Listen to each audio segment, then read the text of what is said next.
पुष्पगुच्छ देकर के उनका स्वागत करेंगे। आदरणीय राजेश नोटियाल जी, टेरी अपना प्रतिशत के अनुसार पूरे अंदर तीसरे स्थान पर है। कल्पना सैनी जी अपनी राज्यसभा की सांसद है, आपसे मेरा निवेदन कि कृपया आए मंच पर अपना स्थान ग्रहण करें।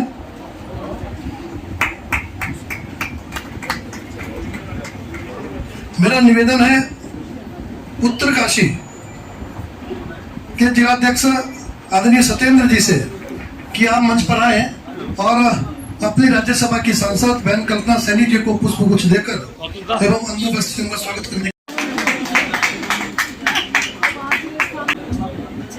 स्वागत का कार्यक्रम यहीं पर समाप्त हुआ। मेरा मीडिया के बंधुओं से निवेदन है कि कृपया बाहर उनके लिए जलपान की व्यवस्था है। जैसा कि हम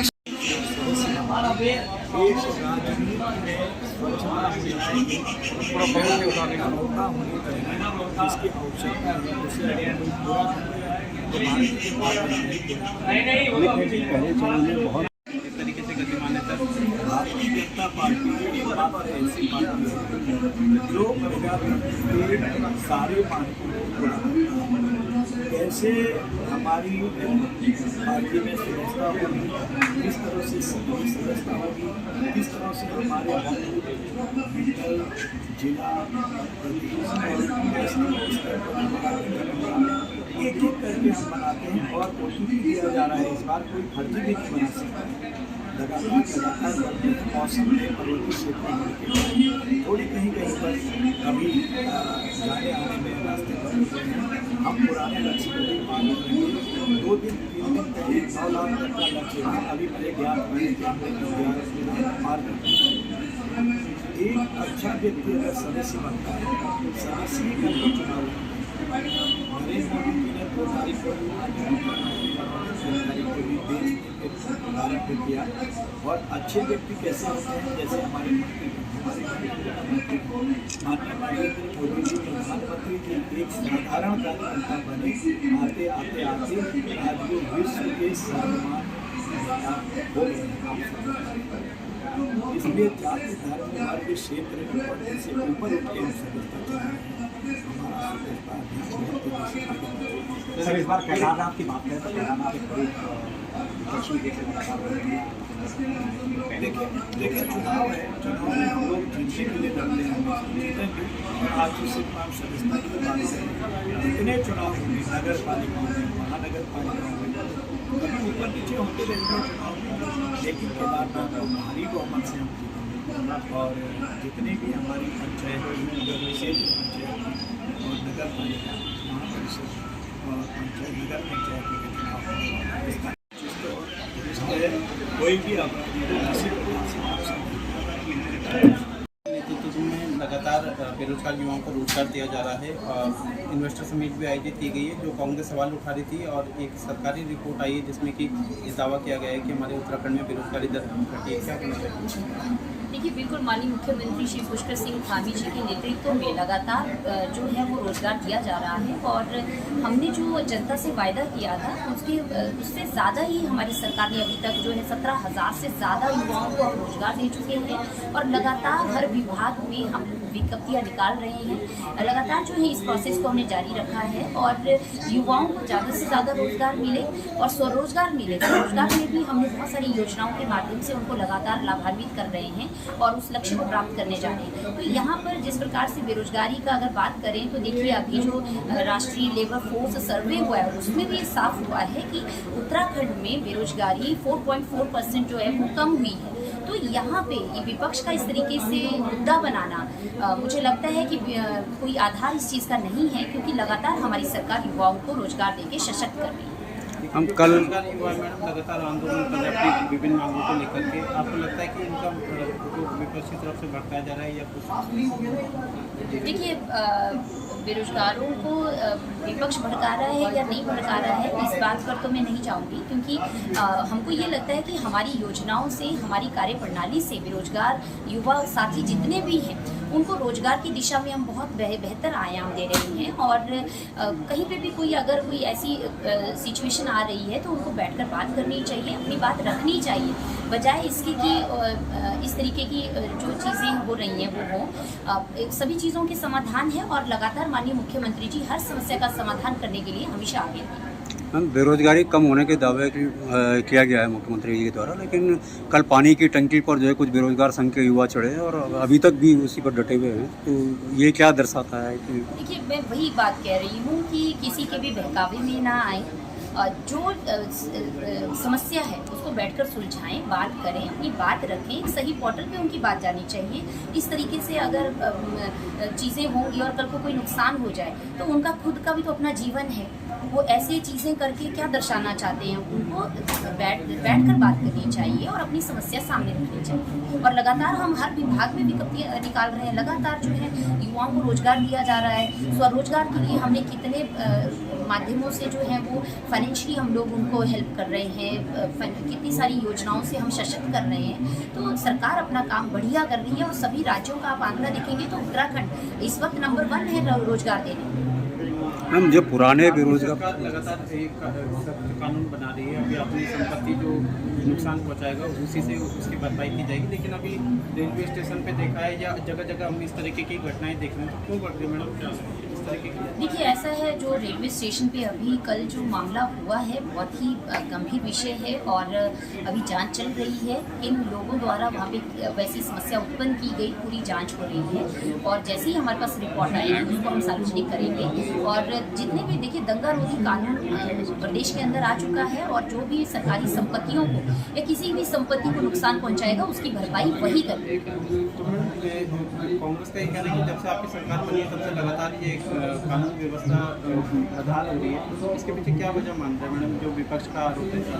देखिए, कांग्रेस पार्टी ने उल्टा चश्मा लगा रखा है। कांग्रेस पार्टी जो है जब से उत्तराखंड में हमारी सरकार पिछले टर्म में भी और अब भी कानून व्यवस्था दुरुस्त करने में हमारी सरकार ने बहुत बेहतरी से काम किया है और लगातार शासन प्रशासन अपने अधिकारियों को लेके हर जगह पे सजग है, हर मुद्दा हमारे लिए संवेदनशील है और हमारे अधिकारी बहुत बेहतर काम कर रहे हैं। कहीं पे अगर कोई कमियां है तो उसको और दुरुस्त किया जाए।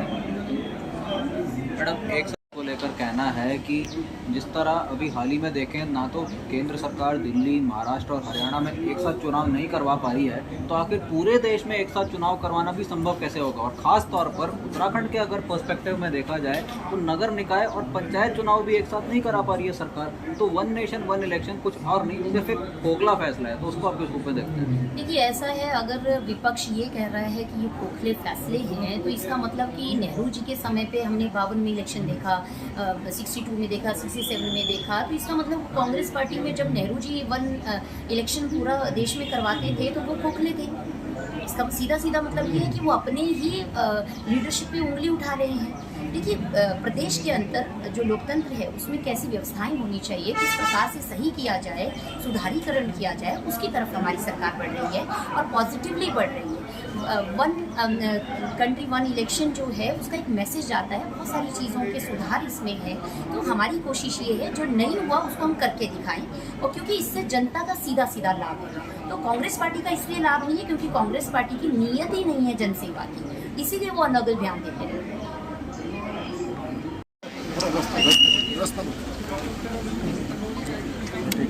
अरे भाई आगे मत जाना।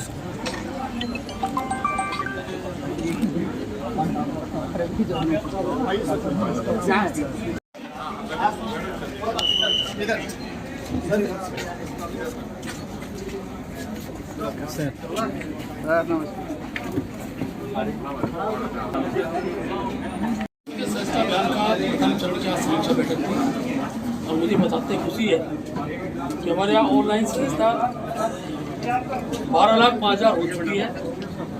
ऑफलाइन एग्जाम मोबाइल शुरू नहीं थे, ऐसे अभी प्रथम चरण में 1,09,000 की संस्था हुई, लगभग 13,14,000 हमारी संस्था अभी तक की हो चुकी है। 3 बूथ ऐसे हैं जहाँ भाजपा को जितने वोट पड़े थे, लोकसभा विधानसभा जो ज़्यादा वोट थे वो उतने सदस्य बूथ हमारे बन गए। उन्होंने ऋषिकेश का बूथ क्रमांक 85, मेरा स्वयं का बूथ बदेना विधानसभा बूथ क्रमांक 175 और विकास नगर का बूथ क्रमांक 8। ये ऐसे 3 बूथ हैं जहाँ अभी आज की सभा में आया है कि यहाँ पर भाजपा को जितना मत मिला था उतने सदस्य उनसे ज़्यादा 1-2 सदस्य ज़्यादा कि हमारे सदस्य बने हैं। लेकिन स्वच्छता अभियान का 75 हमारा प्रारंभ हो रहा है। 69 की मन की बात है। हमने जो लक्ष्य रखा है कि प्रत्येक बूथ पर हर कार्यकर्ता 100 सदस्य बनाएगा। तो अनेकों कार्यकर्ता बूथ पर गए, हमारे सभी बूथों पर 29 तारीख को भी स्वच्छता का काम पूरा होगा और ऐसे कार्यकर्ता जो बूथ स्तर पर सदस्य गए हैं उनके 100 के सदस्यता उस स्थिति में हो जाए, इसके लिए हमारा प्रयास रहेगा। उसके बाद आगामी दिनों के अंदर 2 अक्टूबर को गांधी जयंती है। गांधी जयंती स्वच्छता का कार्यक्रम रहता है। उस दिन सभी कार्यकर्ता खादी का एक वस्त्र जरूर अनिवार्य रूप से खरीदेंगे और स्वर्गीय महात्मा गांधी की श्रद्धांजलि रहेगी। इसके साथ साथ वो दिन भी हमारी सदस्यता के लक्ष्य का महत्वपूर्ण दिन होगा। उस दिन भी दूसरे बूथ पर जिस बूथ पर 100 सदस्य बनने रहेंगे उसको करेंगे।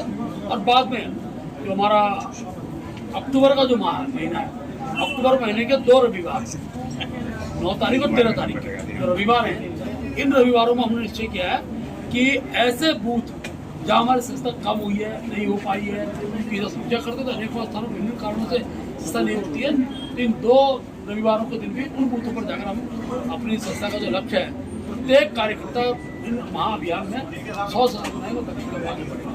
अध्यक्ष जी, जोशीमठ आपदा को लेकर 21 महीने का समय किया, सरकार ने अच्छा खासा बजट भी पास किया, लेकिन अधिकारियों की ढिलाई की वजह से स्टॉप रोड में वो तक नहीं बन पाया। स्थानीय लोगों का विरोध है, कहीं कहीं पर हाईवे को जाम किया जा रहा है। क्यों इस तरीके के साथ आज प्रातः काल विषय का भी तो चर्चा हुई थी। जिलाधिकारी से मेरी वार्ता हुई है, सबसे बातचीत करती रही है। जिन विभागों ने अभी तक काम प्रारंभ नहीं किए थे उन विभागों को बहुत टाइटली शासन विस्तार से निर्देश दिए गए हैं। बहुत जल्दी वो काम की गति बढ़ाएंगे। मुझे पूरा विश्वास है जोशीमठ के जो अधिकारी हैं जिनका आंदोलन था वो इस बात से सहमत बने होंगे और उन्होंने अपना आंदोलन को स्थगित किया होगा। परीक्षा में क्या जहाँ मोबाइल नहीं, धीरे धीरे आज तो हम सदस्यता का विषय निकल का है। बहुत जल्दी कौन सा मंडल सर्वाधिक सदस्यता का रहा, बहुत जल्दी किस जनप्रतिनिधि सर्वाधिक सदस्य बनाए, बहुत जल्दी किस बूथ अध्यक्ष ने सर्वाधिक सदस्य बनाए, इसका आंकड़ा भी समय में आपसे जहाँ मोबाइल से डाउनलोड नहीं हो रहा वहाँ क्या व्यवस्था होगी? जहाँ मोबाइल नहीं है वहाँ पर देखिए मोबाइल जहाँ सदस्यता मोबाइल नहीं हो पा रही है वहाँ हमने फॉर्म के माध्यम से, मैंने कहा ना 1,09,000 ये सदस्य हमारे फॉर्म के माध्यम से बने कि जिन घरों मोबाइल नहीं है उनको हम सदस्य बना रहे हैं। लेकिन उसका सत्यापन भी किया जाएगा। सत्यापन के बाद ही बनाने वाले कार्यकर्ता के नाम वो सदस्य जुड़ेंगे। अभी एक शिकायत आ रही है कि जो मेंबर्स बना रहे हैं जुड़ नहीं पा रहे हैं, कुछ आंकड़ों में भी ऐसा नहीं, ऐसा नहीं है। 2 मेंबर हमारा तो सारा जो भी ऑनलाइन बन रहा है उसका रिकॉर्ड आ रहा है। पर डे का रिकॉर्ड है, किस तारीख में कितने सदस्य बने हैं 3 तारीख से लेकर और परसों 25 तारीख से हमारा एक दिन की सदस्यता का हमारे पास है। कभी गति बढ़ी है, कभी कम हुई है। 25 तारीख को हमारी 1,42,000 की सदस्यता हमारी अकेले 25 तारीख के दिन हुई है। उसका आंकड़ा भी तीसरी बार प्रयास भी करती अच्छा, ये माननीय लाखीराम जोशी जी ने निष्कासन बहाल हुआ कि नहीं हुआ? लाखीराम जोशी जी का निष्कासन बहाल होगा कि नहीं? कभी निष्कासन कहाँ था हुआ? अध्यक्ष मीडिया को मिलेगा।